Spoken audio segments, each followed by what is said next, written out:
Hi, everybody. Welcome to Slippery Poetics, moving between the real and the unreal with Kiara Lindsay. I am Brayden Gilmartin. I'll be facilitating this session.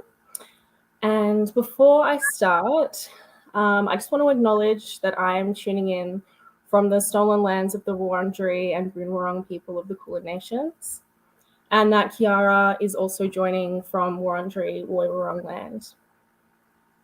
I give my respects to elders past, present, and emerging, and to any Indigenous viewers who are tuning in tonight. I also want to acknowledge the long and rich history of Indigenous storytelling in this country, and acknowledge my position as a guest writing and practicing on these lands. Kiara Lindsay is a poet living and working in Naarm. She completed her honours at the University of Melbourne in 2017, specialising in screenwriting. Her first collection is forthcoming, published by No More Poetry later this year. You can find her work in Cordite, The Lifted Brow, Rabbit, and more. I am a poet, and I was recently a guest editor for an annual publication of young and or emerging writers published by Australian Poetry Organisation and Cordite Poetry Review, which was Tell Me Like You Mean It. I published my first poetry collection called Strange Animals with No More Poetry also last year. And this year I am poetry workshop facilitator for Toolkits, which is the program that is running this live stream. So for those of you who are not familiar with Toolkits, Toolkits Connect is a 12-week program for writers aged 30 and under to develop their skills in a unique and exciting online environment. Toolkits is run by Express Media. Express has been around for over 30 years, developing, supporting, and promoting young writers through workshops that develop skills, through opportunities for constructive feedback and publication, like VoiceWorks, and through awards and programs that recognize excellence. Toolkits Connect is generously supported by Copyright Cultural Fund. And this session will be available on YouTube as well as a resource. So you can look back on it, and it will also be captioned as well in the coming days. If during the session you would like to ask any questions, you can do that via the live chat section on YouTube. And yeah, we really encourage you to do so if you would like to ask any questions. Cool. Hello, Kiara. Hi. How are you going? Good. How are you? I'm good. Full disclosure to everyone watching, Kiara is a very good friend of mine. And I'm quite frankly thrilled to be interviewing her. So I thought I'd start with asking what is like a sort of broad question. What sort of draws you to poetry? It's a great question. I think as a writer, I love writing poetry because I feel a bit like a collector, just collecting fragments of my everyday life and then sort of suturing it together to make something that I probably wouldn't think of in any other medium. Yeah, I think it just really helps me feel connected to my life and my community in a way that I don't think other mediums really would. Yeah, and as a reader, I think quite similar. I like to really get inside someone else's life in this way. And I think poetry is such a vulnerable medium too, because it's hard to tell if it's fiction or non-fiction. You can really straddle the line between both. So as a reader, I think that's what really engages me as well. I just love a bit of gossip and just knowing, like trying to figure out what's true and what's not, or just being okay with not knowing either way too. Yeah, absolutely. Spoken like a true triple water sign, if I do say so myself. Yeah, true. Yeah. On that, do you think, so when I was reading your manuscript, I was just a lot of emotions, and I think, I guess, what do you think about poetry versus other sort of modes as as a mode for expressing emotion or exploring emotion?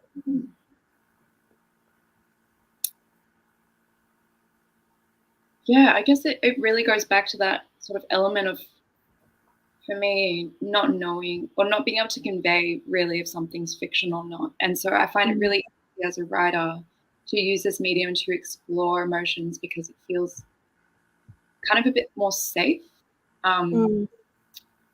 Where, I can write a poem through like another voice, or maybe use somebody's photo to start writing about something. And so it feels kind of unclear sometimes about where those emotions are coming from and what sort of perspective I'm taking there. And I think as poets, we're kind of reconstructing reality. And I find that to be a really great way of exploring emotions, because things that sometimes can feel too big, you can break it down into something a bit smaller and workable and make a poem around that. And then I also find when I'm writing, I don't always know what I'm writing about. So it's another great aspect of poetry is maybe having multiple layers within a poem, and maybe even the writer isn't aware of those too. Yeah, totally. I definitely relate to that experience in writing, like this kind of writing. So sorry. Hello, Helen. So everybody, that was Kiara's dog, Helen, which we thought she would come in and say hi, and she did. So yeah, hello, Helen. Sorry we had to mute you, but we love you and keep being you. Right, she's gone. She's out of the room. She's gone. What was I saying? Oh yeah. Yes, I feel like writing often really feels like, for me, a kind of excavation, in the sense of, like that experience of writing, and especially sort of like really intuitive writing where I'm not going in with any kind of sense of trying to like write a certain kind of poem or like achieve a certain kind of thing, but just like writing from a sort of really intuitive subconscious realm. And you really do discover things that you didn't know were hiding. So I've been reading your work since the early days of the Minutius blog. Actually, we might remember. How do you think your style has changed since then? Ooh, it's a great question. Dan and I, the editor of No More Poetry, were talking a bit about this. And they were saying that when they read my manuscript, it was like everything was sort of coming together from the little pocket of poets that we're a part of. They were saying sometimes when they're reading any one of our works, they might think, wow, really any one of us could have written this. And it's not to say that we developed a homogenous voice or that we all sound the same, but just that we seem to all be in touch with very similar themes. And we're obviously influencing each other because we're working together so much. So I think when I first started, I was more interested in like more traditional styles of poetry and like sort of like lyrical verse and playing with language a lot more. Whereas now I feel like I'm more of an observer and I'm more interested in the colloquial, everyday language that we all use and trying to find a new way of using it. And then obviously I'm being influenced by the poets that I'm reading and the other writers that I'm reading. I think Eileen Myles comes to mind quite a lot. So I think I definitely feel more comfortable in my style at the moment, and I think I definitely feel more confident. Obviously, I'm a lot older than I was when we first met 10 years ago. And I think also kind of branching off into more visual poetry as well. That's another thing that I've been interested in lately that I think is pretty unique. Like, there's obviously a long history of concrete poetry and visual poetry, but it's nice to feel like I'm sort of in a place where I feel like I have developed a more unique voice. Yeah, absolutely. I'm really keen on talking about those image concrete poems in a little bit. But I was thinking we could do a little reading now, perhaps. So Kiara's about to publish her first poetry collection, which is called A Portrait of Me Running as Fast as the Plant is Growing. Amazing title, if I do say so. And will be published by No More Poetry Press, which is really exciting. I thought we could do a little taster. Absolutely. So I'm going to read a poem called We Might Be Inside Everything We See, which I wrote about a photograph, which is called The Photographer's Shadow by Olive Cotton. And it's a film photograph of the artist's silhouette on the beach. I stand over my garden like Olive over the beach. I take my own picture. I am Olive and the garden is me. Standing in my own eclipse, this garden is my own design. I'll show you the blueprint tacked to the side of the fridge. I could never have imagined it so attractive and unbecoming. In the shadows we are naked, depending on what we're wearing. If it's tucked up into the skin and tightened like the lid of a jar, we will have the illusion of nudity. From now on, I don't want to be seen without the artistic direction of the sun, just to give an impression of myself like a thumbprint or a kiss at the end of a letter.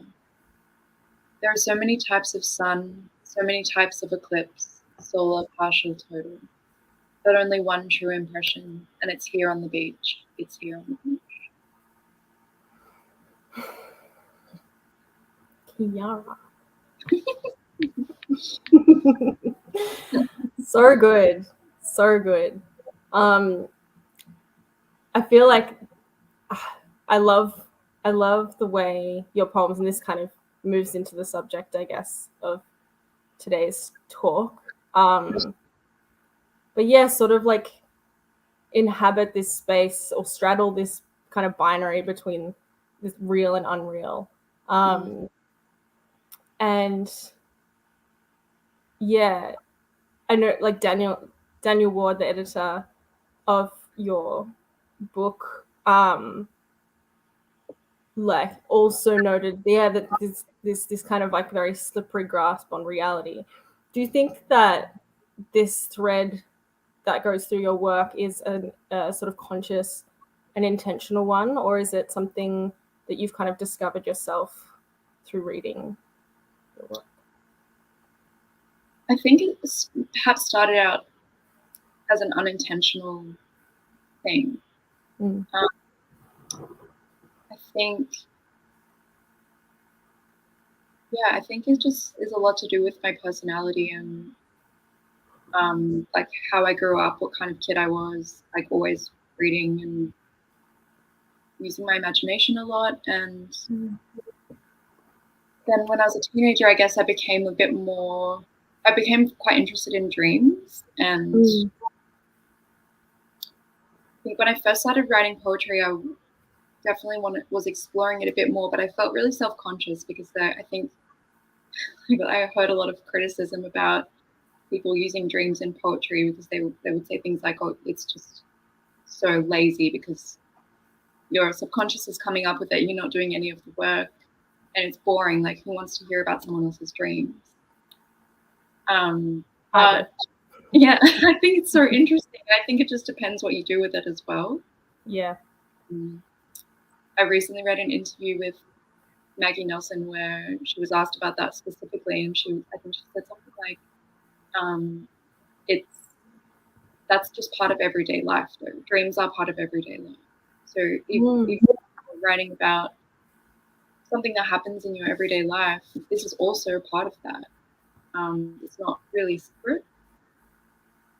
Yeah, I think lately it's become more intentional and more like I feel more confident doing that kind of thing, kind of like flipping between reality and non-reality. And yeah, I don't really feel like I have to prove that what I'm writing is non-fiction, or I feel more comfortable sort of twisting the truth a little bit here and there, especially when it's topics that are of no consequence to anyone else. Yeah. Like obviously, What were you gonna say? Sorry. Oh, I was just gonna say, like, I've worked with nonfiction before in poetry, and it's so tricky because you do naturally just want to bend the truth a little bit, and what are the ethics? Yeah, absolutely. Yeah, I feel like that's something I've thought about before as well. And also on the note of dreams, like I feel like it's really interesting that you sort of talk about your like real interest in dreams, because I think that dreams almost have a similar kind of like they're similar to poetry in ways. Like the way that they move sort of non-linearly, and the way that, like, I guess I guess like things can happen that are almost like nonsensical, or images can happen, or be like coexisting alongside each other in a way that doesn't immediately register as like making sense or something. So it's which kind of leads into quite a philosophical question. But what kind of, like, thinking about that, I guess, like, what kind of reality do you think poetry inhabits? Yeah, it's so tricky to say. I think it sort of straddles between your observations and your thoughts, and that can feel kind of unreal in a way, because we don't often get to hear or have such a deep insight into somebody's experience of the world. Like I said, that's what makes poetry such a special medium. So yeah, it is like this weird, like we obviously have our own thoughts and then our experiences, and that includes the thoughts of others, and this kind of collates it all into something that can feel really dreamlike. Yeah, it is such an interesting space that I think in that point. And back to what I was saying before, we are kind of reconstructing reality too, because it's not happening in real time. So then this element of memory coming into it, which makes it feel even more unreal. Yeah, absolutely. I wonder, that really makes me think of how, like, especially in the past, I think I would like I think like with my work now, I'm sort of I really do try to move towards like a, I don't know, I guess like an honesty, but like also taking into account, that like what you said before, that there's a looseness around like that, and to like allow that to happen, to allow like fabrication to happen if you want that to happen.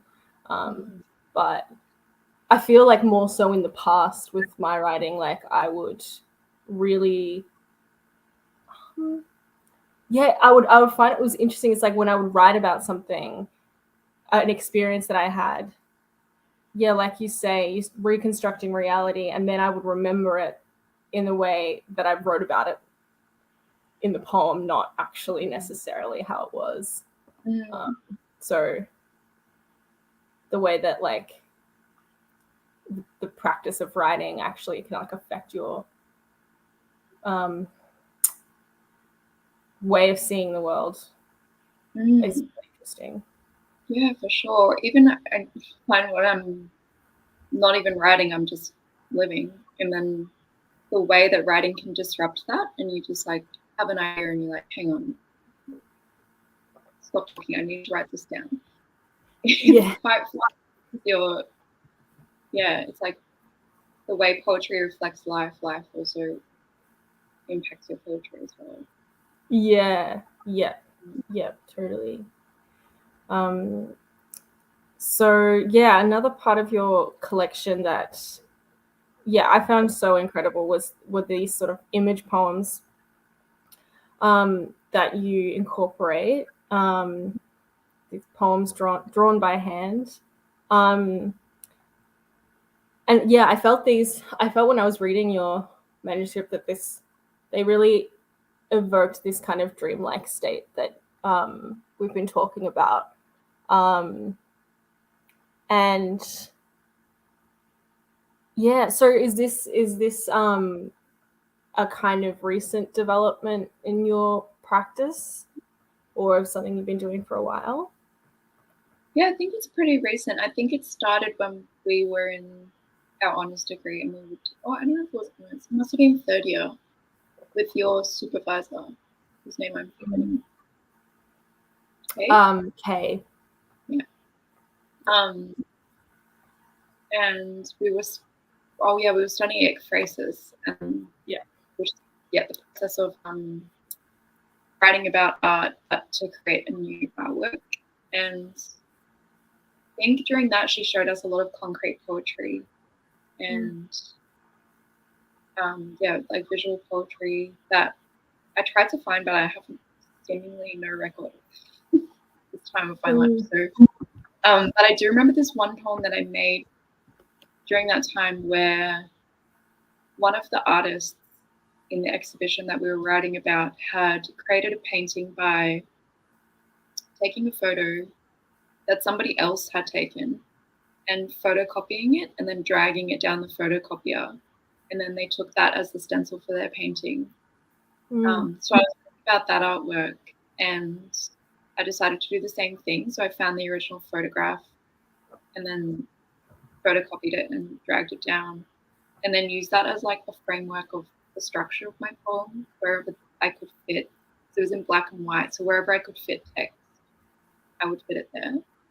That's so cool. I think I've always been interested in that, or I've been interested since then, in this idea of how the image of the poem can also impact how the reader interacts with it. But then I think I'm doing these specific poems by mistake, because I think I was just talking and drawing, and I just had this line, and then I turned over the page and I thought, oh, what if I traced it? And then I did it again.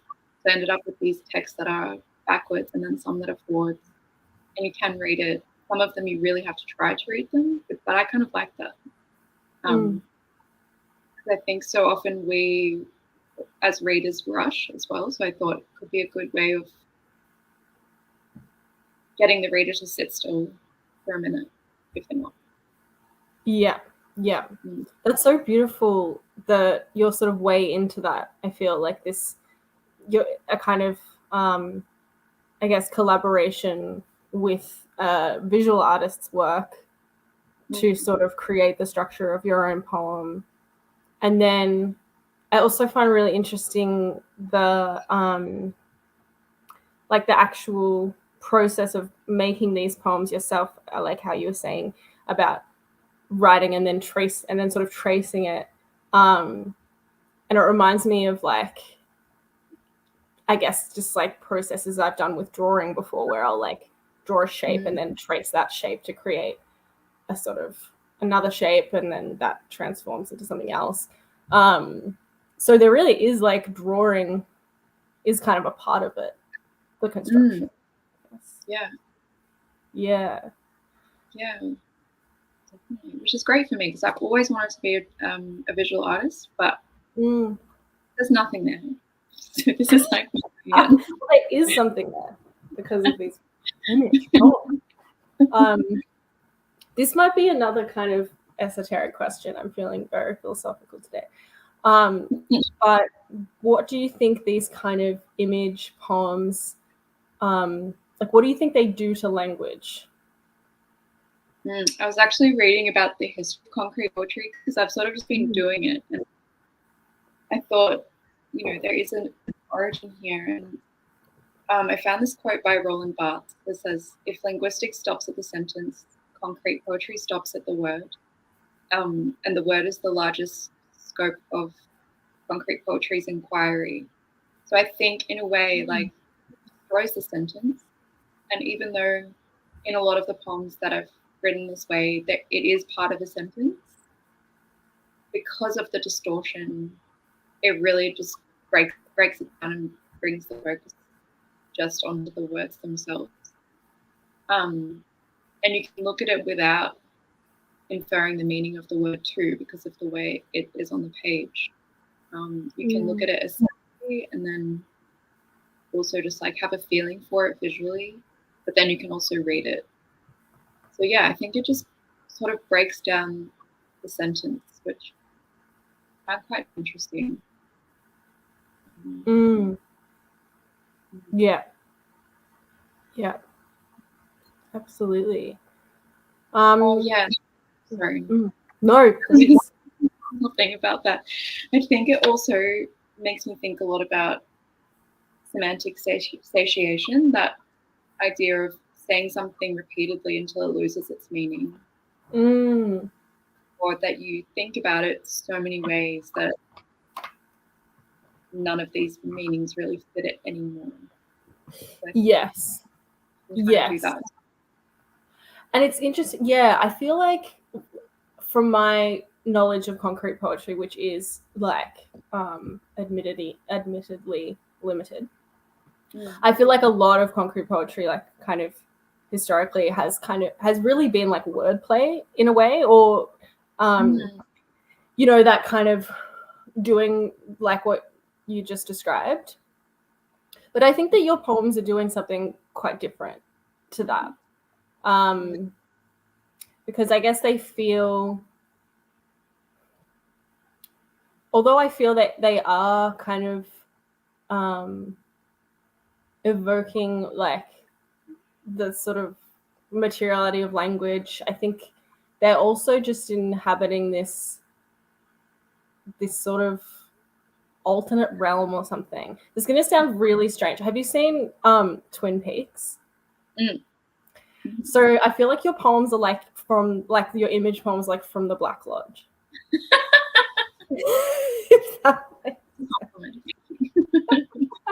Like it's sort of this, I mean, and I don't mean in the sense that they like embody all evil. Not that part of the Black Lodge, but more so just like the atmosphere of that space. People who haven't seen Twin Peaks are going to absolutely not know what I'm talking about. So another thing that I observed in your collection, but I've also in your work for a long time, is that you are quite a master of titles. You got some great titles. So I wanted to ask, what's your process like for coming up with titles? Like, does it usually come first or last, and where do you think you draw inspiration from? So I think one memory that I have distinctly is the way that I came up with the title for my collection was actually a painting that I'd made, which was it was painting of a plant and then a tiger running beside the plant. And I think it just hit me. Cool, that's the title. And I think that happened, I think I made that in like 2016. So often I'll think of things and I'll just write down a title and then it will be useful for something else. So this title of my collection is now also the title of a poem in my collection that I wrote this year maybe? Yeah, this year. So yeah, often I just let them come to me. It's hard to think of a title. It's really difficult. Even like today at work, my boss asked us if we could name this cake that's on the website. And I was just like, no, even though I'm a poet, you would think I would come up with these things. And my coworker Elian just knew straight away. It's going to be called Love Story after Taylor Swift. But yeah, I think in general, I just have to sort of wait for it to come, or I'll just think of a line and that line will become the title. It's interesting that you say that it's difficult because you're so good at it. Well, from my life,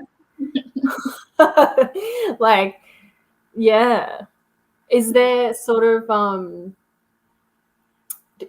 is there like other poets' work or like other kind of things which inspire the titles that you choose? I actually don't really know. I guess actually one thing I do sometimes when I'm having a hard time thinking of something is I'll put on some music really softly and write at the same time, and then try and mishear the lyrics. So I'll listen to something that I don't know the lyrics of, and then write down something, and then if I land on something interesting, I'll just go back and make sure that's not actually the lyrics. I'm not trying to plagiarize. Oh my god, I love this approach. Yeah, that's quite. Yeah, I'm just trying to look through my manuscript just to see. Oh yeah, actually. Sorry, go ahead.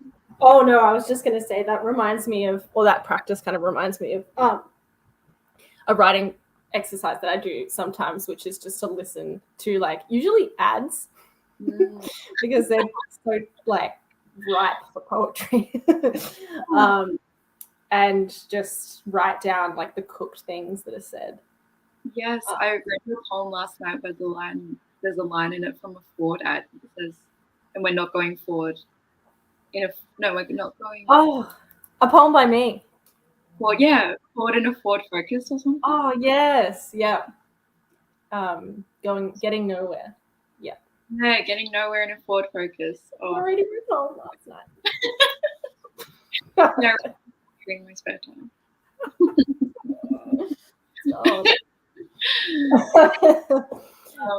Yeah. Another place I realized as I'm just scrolling through, sometimes I'll look at academic articles for like scientific breakthroughs. Oh, cool. Things like that. Yes, I feel like you're a really good like user of sort of like news headlines as well. You know. Yeah. So basically, my secret is I steal. I'll become inspired. No, you use the cultural material which is around you and transmute it in your own ingenious ways.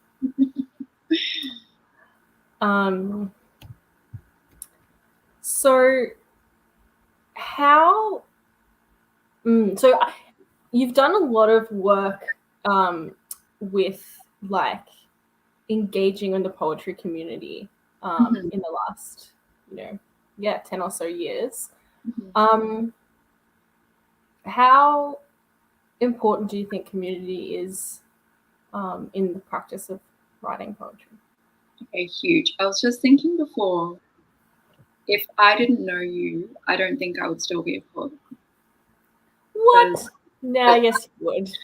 No, I really just think you need someone in your corner saying like, yeah, this is great. This is so easy to give up, or, there's been periods where none of my work is getting accepted to journals. And you think, well, that's the end. I guess I'm not going to be a writer anymore. No one likes my work.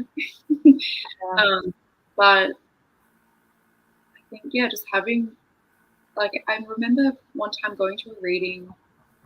I was reading, I hadn't written anything in like a year, and I just felt so fraudulent. But I read stuff that I'd written a long time ago, and the support of everyone is actually so important. Because writing is such an act of solitude, usually.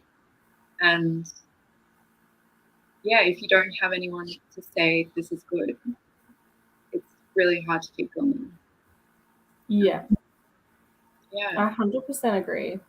I Thank feel you. like, yeah, I often find I have the experience of going to a reading and watching people share their work and then just being like, just so like, just feeling so connected to words and to like that kind of, I guess, this like really vulnerable way of communicating with each other.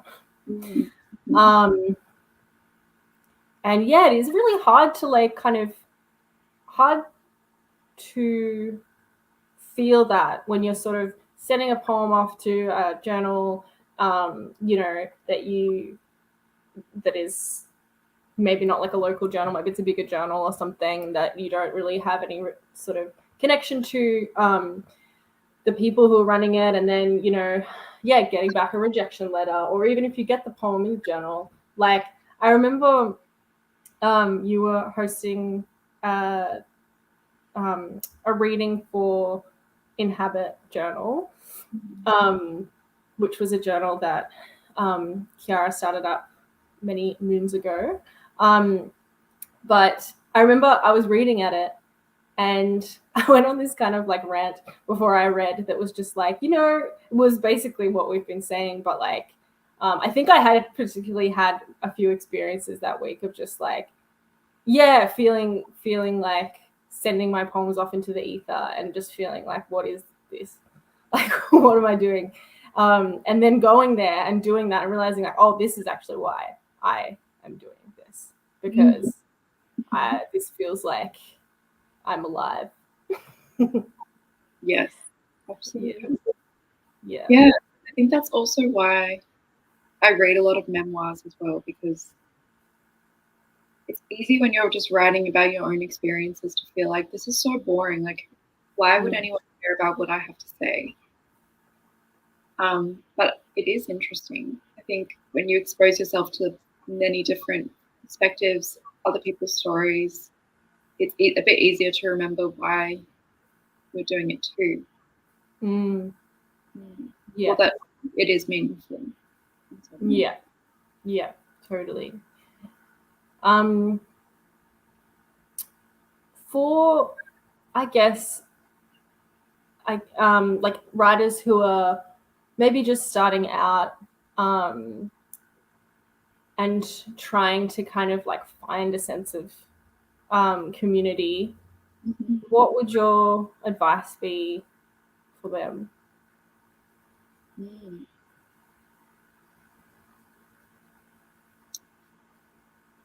think one thing I wish I could say to myself 10 years ago would be that everything happens slowly, and speed is not an indicator of success. And so I think once you find your peers, which like I found mine at uni, I'm not really sure where else. Like obviously Express Media is a great place to find like-minded people or people interested in the same thing. But like once you do that, it's so easy to get bogged down in how fast everyone else seems to be going. Like, it's easy to look at another poet and be like, oh my god, they're getting published 3 times this year and I'm getting published none. Yeah, I think that's not the most important thing. I think the most important thing is to just keep writing and keep having conversations with your peers. And yeah, I'm just so lucky to have found you to really like be able to bounce my ideas off and share what we're doing. And I think that is so important. Yeah, absolutely. And I think, yeah, I think there is, I was having this conversation with Max the other day. Max is my partner, to everyone else. And we were talking about, I think we were actually listening to a podcast about fungi. And it was talking about how like the first like bacteria or like mycelium on Earth. Yeah, they were talking about how plants never used to have stems in like the beginning of time. And then like they were like mycelium went beneath the leaves and like through like a symbiotic relationship helped plants to evolve to have stems, which is this real like, you know, it's a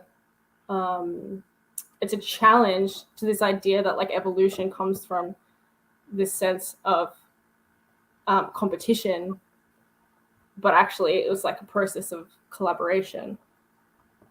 And I just thought of that then when you were talking about how it's really easy to like, yeah, be sort of get stuck into these thoughts of like, oh my god, this person is doing so much better than I am, and obviously we're like pitted against each other in this like hellish capitalist world.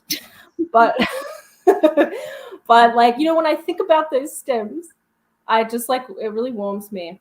And I think also that it's that same feeling that I get when I am really engaging in like poetry communities in this sort of supportive way. Yeah, absolutely. So this poetry collection is your first poetry collection. How has the experience been of putting it together? It's been a roller coaster. The other day I was like, I can't believe this is the only poetry I've ever written. Like, it's all in here. And then I was like, it's not. It's not true. That's so silly. I think, yeah, at first it was a bit haphazard. It was sort of just like everything, like all my recent work all together. But then I started looking at them a bit more deeply and trying to figure out what the themes are and sort of, yeah, eliminating ones that didn't quite fit or didn't seem to have a place in the collection. So I think, yeah, I think it explores quite a few things. I think when I submitted this book, I didn't quite realize how many poems I would end up writing about grief after losing a friend in 2021. And it's been quite healing in that way too, to be able to collate all of those poems, and it feels like a little bit of a tribute to him in a way, which is really nice. But yeah, I feel there are poems in here that I was a bit unsure if I would include them because they're so old, and I think the oldest one in here is from 2017, but I really wanted to include it because when I wrote the poem, I wasn't even out to myself as queer. And then after I came out, I reread the poem and I was like, okay, that's gay. Gay. It's such an experience in that way to go back and see things as they were forming, and then it's been quite a joy to include them too afterwards. So yeah, it has been really interesting just to see how my style has evolved and the trajectory of my work over time. Yeah, I feel like I was going to say something else. Oh yeah, I guess noticing as well in my work just how much I talk about dreams and how many references there are to dreams, and yeah, often feeling, as we were saying, really like self-conscious of that.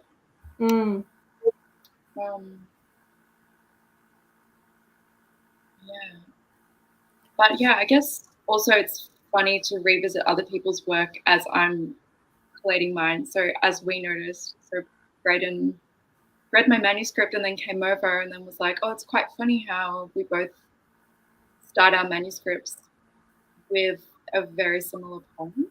And then after he said that, I looked back and I realized I actually wrote that poem before your book came out too. So yeah, it's so interesting just to see the symmetry in our work as well. Yeah, absolutely. I know. Yeah, when I like noticed that, I was like, oh my gosh, there's some like, yeah, some kind of spiritual connection. Yeah, I wrote a poem about it actually, about how when an idea pops up somewhere in the world, it very quickly pops up somewhere else. I remember you talking about this before. Yeah, such an interesting concept, and I'm not sure if the scientific proof is flimsy or not. I don't really care if it is. It's just like, yeah, this idea that even in evolution, like crabs are just evolving again and again all around the world in unrelated geographic locations. That's kind of what it feels like. And it's also like unsurprising because we live so close and we're friends. We talk all the time. Yeah, totally. Yeah, like there could be quite a few factors. But yeah, interesting nonetheless. For yeah, I guess for people who for writers who want to put together a poetry collection or want to get, or maybe have already done so and want to try and get published, do you have any words of wisdom for them? I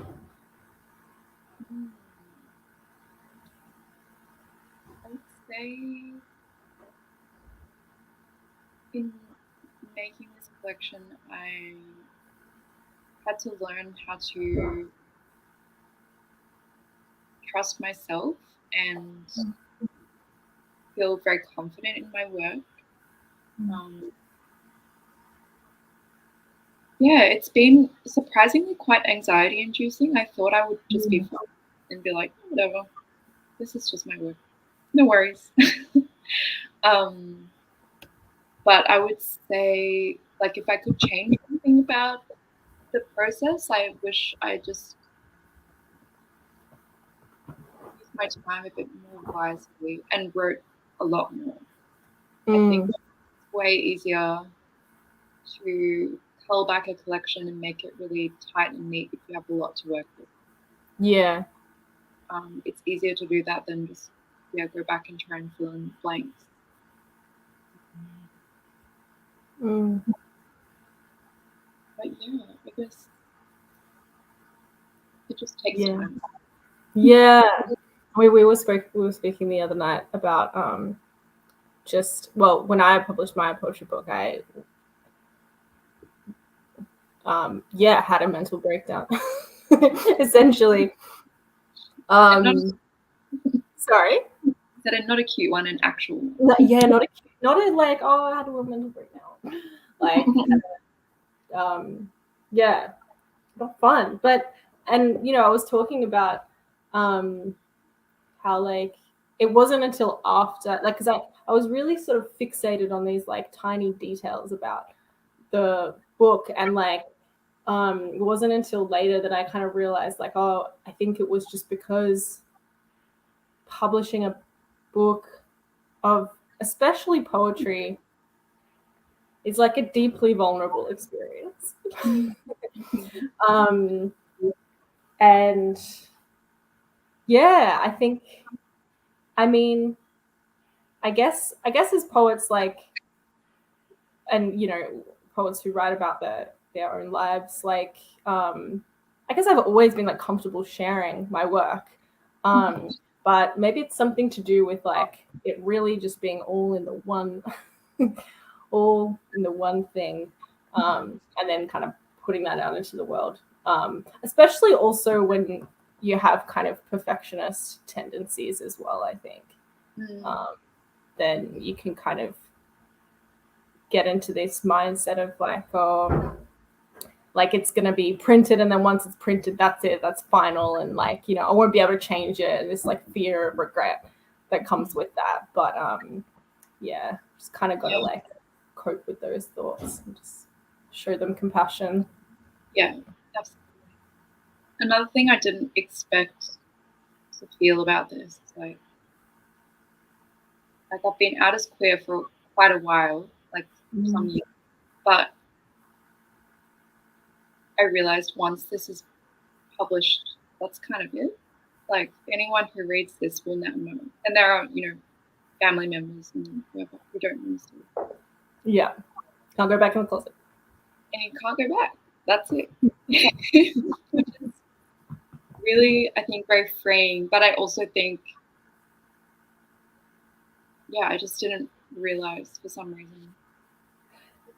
I mean, it kind of all hits you when it's happening.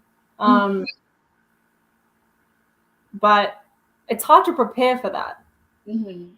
But maybe that's some advice for writers wanting to publish books. Just be prepared for the mental breakdown. Be prepared to sleep for some nights. And the joy that will come. Because now, I mean, like, you know, now it's been like 6 months on from me publishing a book, and I'm like, I fucking love it. Yeah. Like, woo. But yeah, just kind of like sometimes the stress just gets you in the beginning. Yeah, it does. It feels good now. It feels like it's done, it's complete, it's coming. October 22nd. Hell yes. Yeah, I was gonna say, do you want to let the people know time and date? Yes, I would love to. It's Sunday, 22nd of October at 3 p.m. Readings at 4, and there's a special guest, and it's Brayden Gilmartin. And also Nat Briggs is going to be reading as well. And it's at Russian. Who else did you say? Nat Briggs. It's still my beating heart. Yeah, Russian House in Fitzroy. And it's through No More Poetry, so all the details are on their website. Yeah. Amazing. Well, I think that's about it for time, although I'd love to chat to you all night. Thanks so much for everyone for tuning in and engaging. Thank you so much to Kiara, and please do come to the launch of her first collection, or just read her work, which you can find online. A reminder that the session is going to be available on YouTube as a resource. So you'll be able to look back on it, and it will also be captioned in the coming days. Also, if you've enjoyed this, please check out the archive of Toolkit's live talks on Express Media YouTube, and in the live tab and Toolkit's playlist. there is over 70 talks, which is pretty amazing. And yeah, heaps of good stuff in there. So yeah, thanks so much, everyone.